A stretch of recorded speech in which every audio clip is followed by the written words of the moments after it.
Welcome to this quick demonstration on how to complete your annual employer statements in Connect.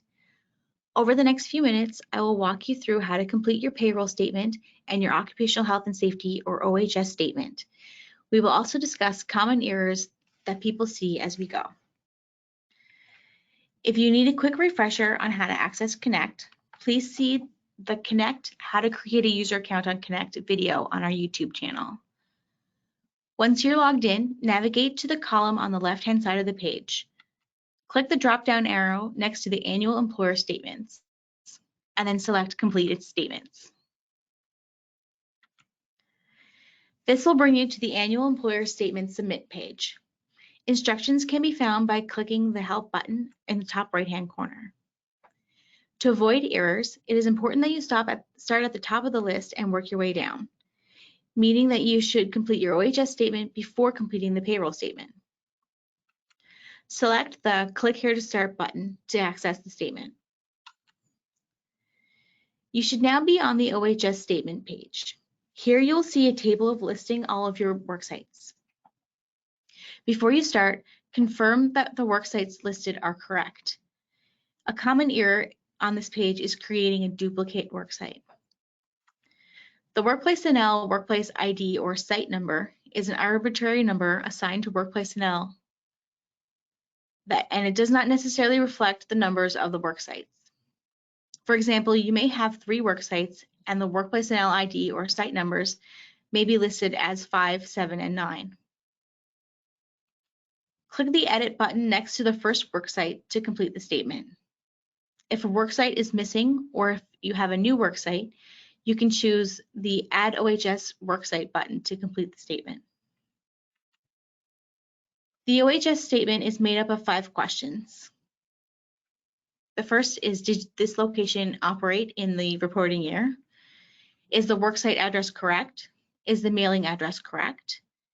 Is the regulating jurisdiction correct? It should be either provincial or federal. And how many workers were employed at the worksite?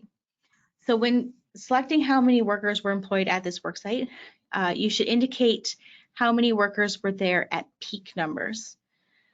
For example, if you had a worker who left midway through the year and you replaced them, this would be considered one position and should only be counted as one worker.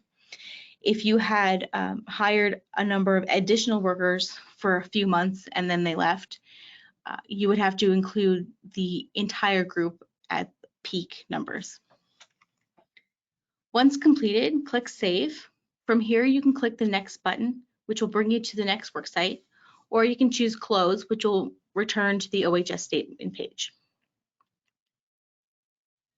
A common error that we see is duplicate worksites. If you have a duplicate worksite, you can correct this by editing the statement for that site and choosing No to the first question, which is, did this location operate during the reporting year? Add a statement to the comment section stating that this was a duplicate worksite. Once all worksites have been completed, the status for each should state error-free. If an error shows, then click the Edit button next to that worksite again, and there should be an error message that pops up to tell you how to fix the problem. When all worksites are error-free, click the Close button to return to the Submit page. If there are no errors with your OHS statement, it should now read Statement is ready to submit. You can now complete your payroll statement. Select Click Here to Start to access the statement.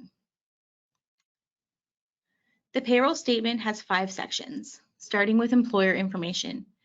This section asks you to verify information such as company name, address, phone number, and CRA business number.